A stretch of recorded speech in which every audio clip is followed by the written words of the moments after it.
Hello student, good morning. आज हम standard 8 में यूनिट 7 इन्वायरमेंटल चेंजेस पढ़ेंगे। तो सबसे पहले इन्वायरमेंटल क्या है, तो हम अपनी लैंग्वेज में कह सकते हैं पर्यावरण। उसमें जो चेंजेस होता है उसके लिए हमारे इस यूनिट में हमको पढ़ना है। तो सबसे पहले the air that envelope the earth from all sides is known as atmosphere. हमारी पृथ्वी के आसपास जो हवा का आवरण है उसको हम एटमॉस्फियर कहेंगे। The atmosphere is getting polluted due to human activities. The environment gets polluted due to industries, factories, power station and vehicles. हमारा जो एटमॉस्फियर है वो आजकल हमारी एक्टिविटी यानी कि मनुष्य की एक्टिविटी यानी कि प्रवृत्ति से बिगड़ने लगा है, जैसे कि इंडस्ट्रीज, फैक्ट्रीज, पावर स्टेशन या और व्हीकल। इन सब चीज़ों से हमारा इन्वायरमेंट है वो खराब होने लगता है। The changes that occur in temperature, direction, wind, moisture etcetera due to global warming are known as environmental changes. जो हम इसलिए ये प्रदूषण बढ़ने लगा है, इसलिए आजकल हमारे वातावरण में टेम्परेचर, पछी मॉइस्चराइज़र एक्सेट्रा ये सब होने के कारण हमारे आसपास आजकल ग्लोबल वार्मिंग हो रहा है। इसको हम इन्वायरमेंटल चेंजेस बोलते हैं। Find out the places that experience extreme rain, heat, cold, extreme climatic conditions with the help the given table. Also find out reason from the same. हमें जो नीचे कोष्टक दिया है उसमें रेन, हीट, कोल्ड जो ये सब हम लोगों को जानकर इस टेबल में लिखना है। उसके बाद है व्हाट इज वेदर। वेदर क्या है? The condition of temperature, rain, moisture means humidity in any region at a particular point of time is known as weather. Weather किसको बोलेंगे? तो हमारी जो कंडीशन है टेम्परेचर, रेन यानी कि बारिश और ह्यूमिडिटी एनी रीजन अथवा तो और कोई भी चेंजेस हो रहा है उसको हम वेदर बोलेंगे। What would be the weather of this place? Write your answer in your notebook after carefully observing given maps. हमारे नीचे जो मैप दिया गया है उसमें टेम्परेचर लिखा है, वो हम सबको एक नोटबुक में लिखना है। उसके बाद है व्हाट इज क्लाइमेट। क्लाइमेट क्या है? The average condition of rain, temperature and moisture for over more than 35 year in any is known as climate. जो लगातार मोर देन मीन्स 35 और उसके ज़्यादा ईयर तक हम रेन, टेम्परेचर और मॉइस्चर दोनों तीन जो सीज़न होती है उसको हम लगातार देखेंगे और कंडीशन के एवरेज फाइंड करेंगे, तो उसके बाद जो हमें आंसर मिलेगा उसको हम क्लाइमेट कहेंगे। तो इसके बाद है green house farming. Countries with a cold climate receive less heat from the sun.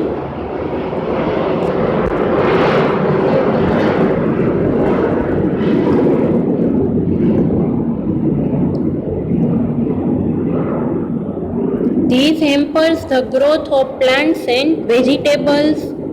Hence, arrangements are made to accumulate adequate heat from the sun. The roof is made of either glass or cloth to allow the sun rays to penetrate and sustain the heat inside the building, and this practice is known as the greenhouse farming. हमारे देश में जो सूर्य की गर्मी है उसको हम लगातार हमारे रूफ यानी कि हमारे घर के ऊपर जो रूफ होता है उसके पर आती है, तो वो उस पे हम आइदर ग्लास और cloth allow to sunrise suntan heat inside the building, वो हमारी बिल्डिंग में कहीं तरह से अंदर आ जाती है। तो उससे क्या होगा? Green house farming. Changing climate, अब हम क्या करेंगे? इस क्लाइमेट बढ़ गया है तो उससे चेंजेस क्या होंगे? Right one sentence about each of the picture given about in your book. ये जो पिक्चर है उससे उसका हमें ध्यान कर देखकर सब पिक्चर में से एक एक सेंटेंस वन सेंटेंस हमारी बुक में लिखना है। अब है what is global warming. Global warming क्या है? Global warming refers to an unequal and continual rise in the average temperature of Earth's climate system due to greenhouse gases। हमारे आसपास जो ग्रीन हाउस के गैसेस है वो लगातार बढ़ने लगा है, तो इससे हमारा टेम्परेचर है वो टेम्परेचर में कुछ बदलाव आता रहता है, तो उसके लिए क्या होगा? ग्लोबल वार्मिंग हो जाएगा। It occurs when certain gases in the atmosphere entrap infrared radiation. अब जब ये गैसेस बढ़ने लगता है तो इंफ्रारेड रेडिएशन उत्पन्न होता है। This effect make the plant warmer which subsequently reaches the global warming. वहाँ वार्मिंग नहीं, प्रिंटिंग मिस्टेक है, वार्मिंग होगा। तो क्या है? तो इसके लिए हमारे जो वार्मर है ग्लोबल वार्मिंग बढ़ने लगता है। नीचे दिए गए ये फोटो में देखो, सब व्हीकल से, फैक्ट्री से, सबका जो धुआं है वो सब जा रहे हैं और सूर्य की गर्मी से ऊपर ऊंचे नहीं जा रहे और वो लगातार रेडिएशन के कारण हमारी तरफ ही आने लगता है। तो वो क्या है? Green house effect, global warming. News from newspaper. Average increase of 5 Celsius in the temperature in west Europe का एवरेज आज 5 सेल्सियस तक बढ़ गया है। किसके कारण? Global warming. Heat experience 114 temperature in Darjeeling reach of maximum 28 Celsius 2009 century. 2009 century में 28 Celsius Darjeeling का मैक्सिमम हो गया था और आज 14 सेल्सियस है। स्नोफॉल इन डेजर्ट, इसके कारण डेजर्ट में स्नोफॉल भी होने लगा है। Mumbai received 942 million rain in one day 2005 century. 2005 की सेंचुरी में मुंबई में इसके कारण 942 ml रेन एक दिन में हुआ था। Increase temperature in Australia 2005 century. Australia में टेम्परेचर बढ़ गया है। Sundarban is submerging, reducing of 5 km in Khumbu Snow River of Nepal. Nepal में भी जो रिवर है स्नो की वो भी पिघलने लगी है। Ice cap of the size of 3,250 square kilometers melts within 35 days in Antarctica. Sources of river are drying up.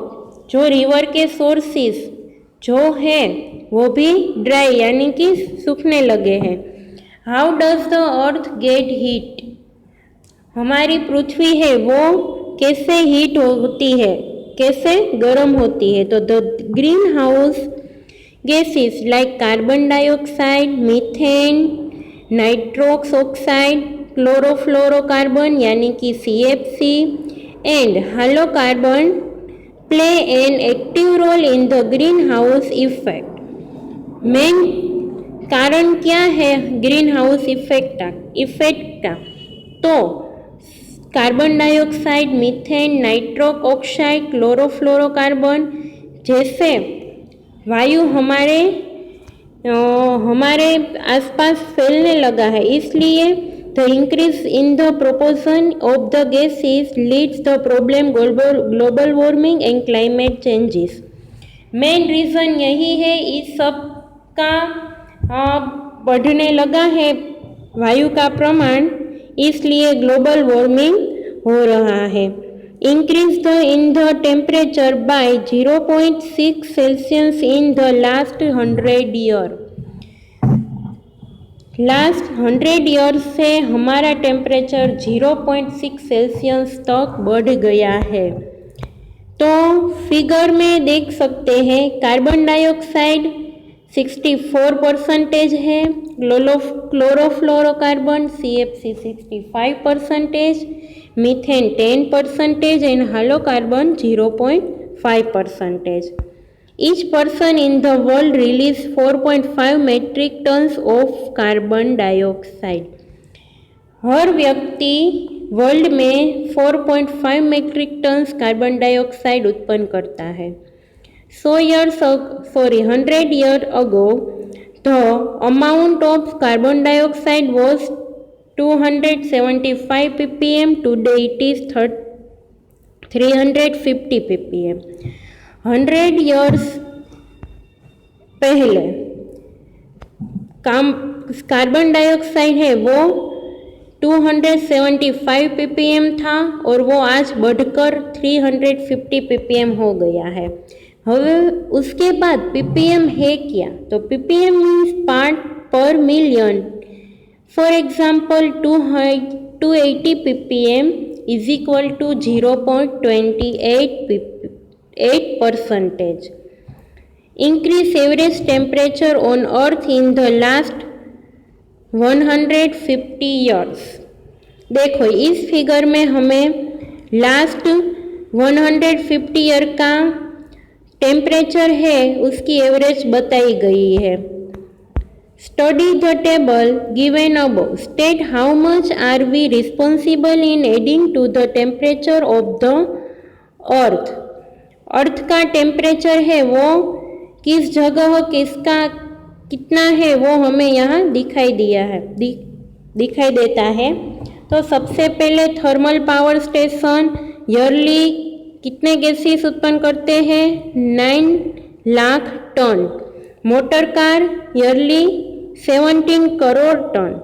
AC on average 2 hours 24 hours में 2230 kg. TV 119 kg, tube light 88 kg, computer 130 kg and fridge है 920 kg. उसके बाद है methane तो massive increase in methane proportion from 315 ppm in the year 1750 to 1764 ppm in the year 2005 was due to the reasons list below. जो एक list है हमारे figure में दिया गया है कि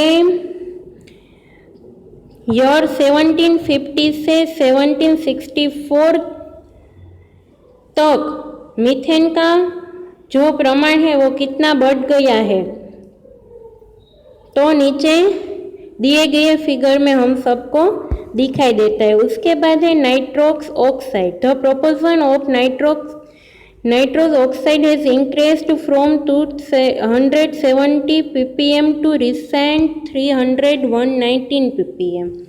आज हमारे आसपास नाइट्रक ऑक्साइड का प्रमाण 270 ppm से बढ़कर 319 हो गया है।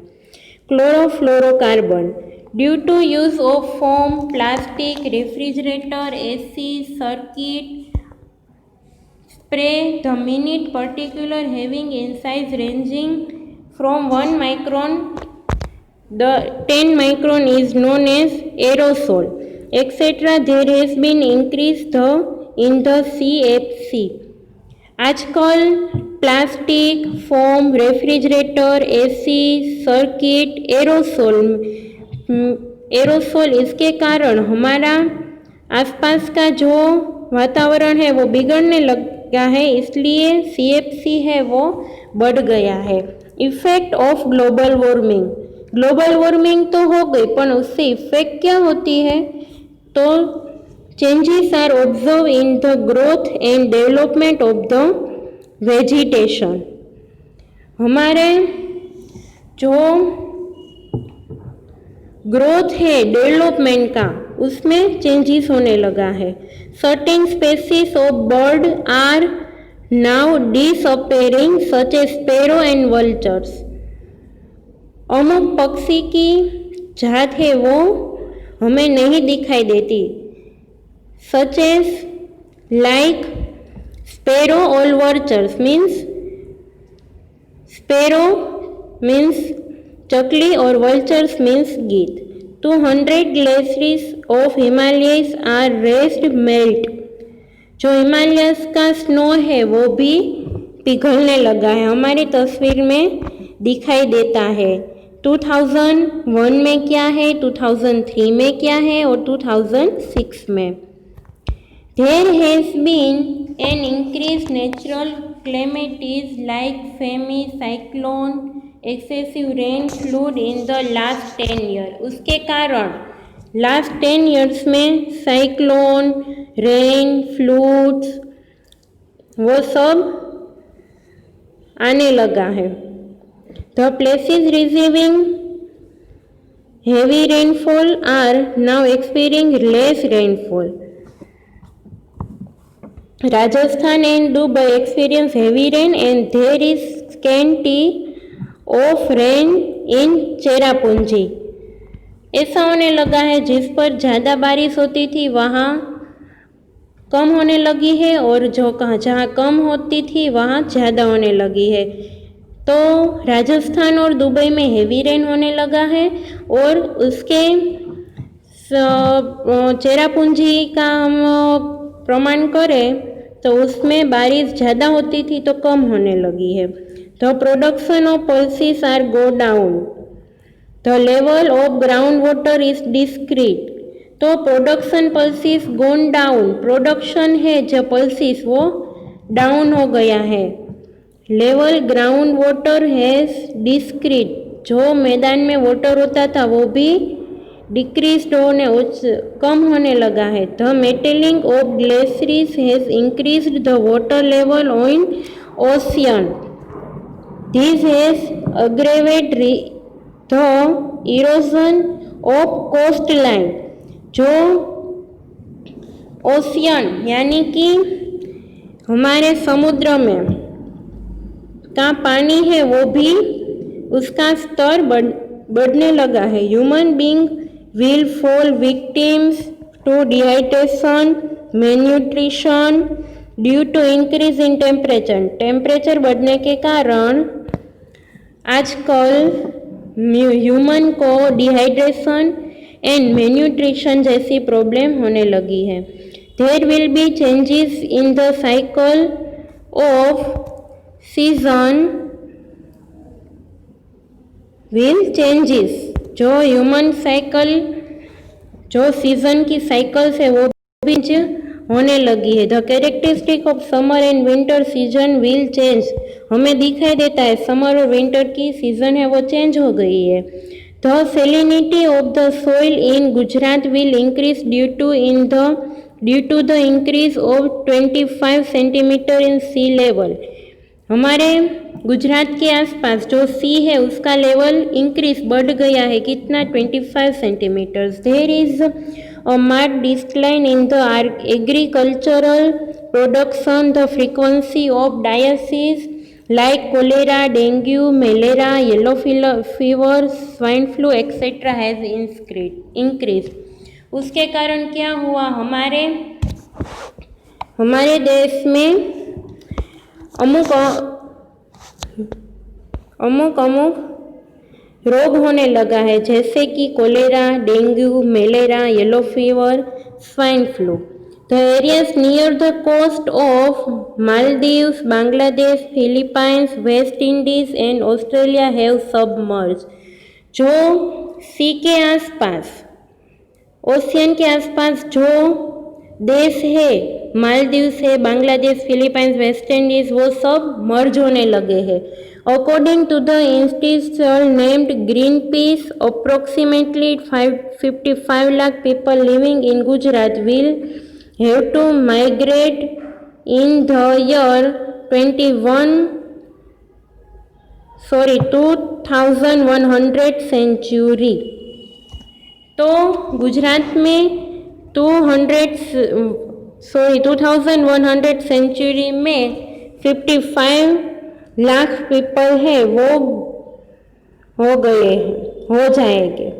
The flowers are losing their fragrance due to global warming, flower की जो फ्रेग्रेंस है वो भी, उसकी स्मेल है वो भी अब धीरे धीरे कम होने लगी है। बीहेव्स आर डिसअपेयरिंग फास्ट, जो मधुमक्खी के झाड़े होते हैं वो भी कम होने लगे हैं।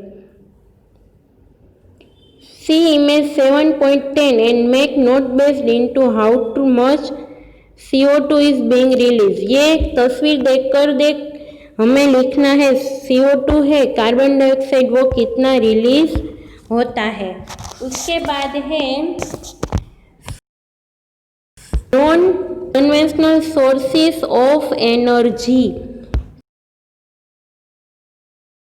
तो ये गए, तो इसके लिए हम क्या कर सकते हैं, तो सोलर एनर्जी है, wind energy, biomass and tidal energy, उसका हम उपयोग कर सकते हैं। Measure to prevent global warming, तो ग्लोबल वार्मिंग हो गया तो उसके मतलब उसका रक्षण करने के लिए हमें क्या करना होगा, reduce the use of source that release CO2, जहाँ से CO2 रिलीज होता है उसको कम करना होगा।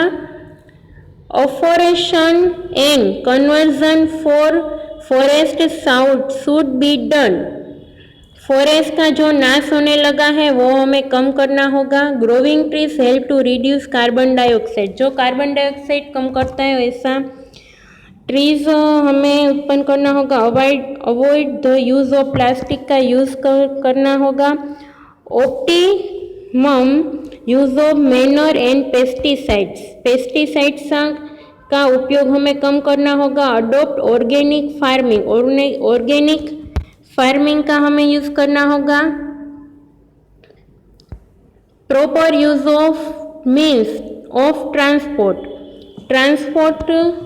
का हमें प्रॉपर यूज करना होगा। Check the growth of human population, जो ह्यूमन का पॉपुलेशन होता है वो हमें थोड़े दिन में चेक करना रहेगा।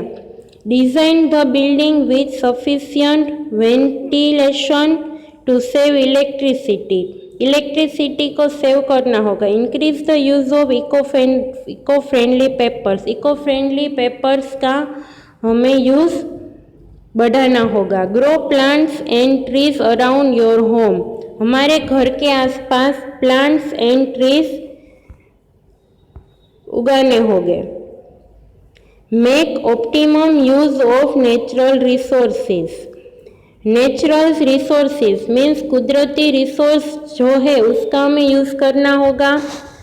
Use petroleum product judiciously, petroleum product का यूज़ करना होगा। यूज़ वाटर केयरफुली, वाटर का यूज़ हमें केयरफुली करना होगा। प्रैक्टिस रेन वाटर हार्वेस्टिंग, हमें जो बारिश का पानी है उसका हमें संग्रह करना होगा। Increase the use of CNG and non conventional source energy, CNG का यूज़ बढ़ाना होगा और जो सोर्सेज है नॉन कन्वेंशनल का उसका भी हमें यूज़ करना होगा।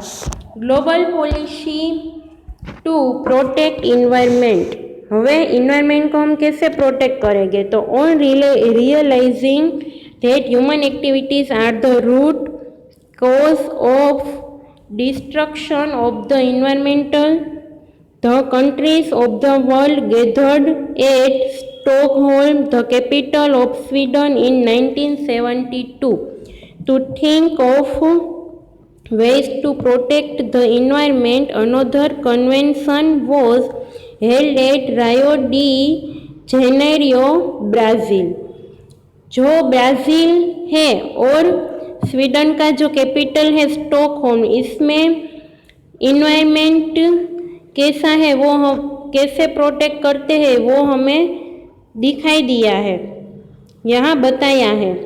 In the meeting held at Copenhagen capital city in Denmark in the year 2009 discuss global warming, Denmark में प्रोटेक्ट जो ग्लोबल वार्मिंग है उसको प्रोटेक्ट करने के लिए डेनमार्क में 2019 में मीटिंग की गई थी। It was observe that the development nation are not accepting the carbon cut, यानी कि the technique to reduce the emissions green house gases, green house gases जहाँ से उत्पन्न होते हैं उसको हम उसका यूज़ हमें कम करना होगा। And the developing nations were increasing pressures for the reduction of emissions of greenhouse gases. It was decided to give an aid of $100 billion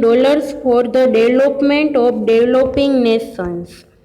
इसका हमें डेवलप करने के लिए और जो नेशंस है उसको डेवलप करने के हमें करीब $100 बिलियन की ज़रूर है। In this meeting, 59 research papers from 45 countries were presented, and through it, the leaders of the world were made to think seriously regarding the changing climate. On an average, a citizen in the world emits 4.5 metric ton carbon dioxide. Indian citizen emits 1.2 metric ton carbon dioxide. तो क्या है, world के जो citizen है, world के लोग हैं वो 4.5 मेट्रिक टन कार्बन डाइऑक्साइड उत्पन्न करते हैं, और जो इंडिया के सिटीजन है वो 1.2 मेट्रिक टन कार्बन डाइऑक्साइड उत्पन्न करते हैं। Other developing nations release far lesser carbon dioxide gas, और बाकी जो नेशन के लोग हैं वो लेसर कम कार्बन डाइऑक्साइड गैस रिलीज करता है। Large amount of consideration should be given for development and more restriction should be imposed on the countries like the USA, and average American emits 20.6 metric ton carbon dioxide. USA में American लोग हैं वो 20.6 metric ton carbon dioxide है वो impose करता है। तो global warming से कितने हमारा नुकसान होता है, तो ये सब समझकर हमें थोड़ी जानकारी रखनी चाहिए और थोड़ा संभलना चाहिए।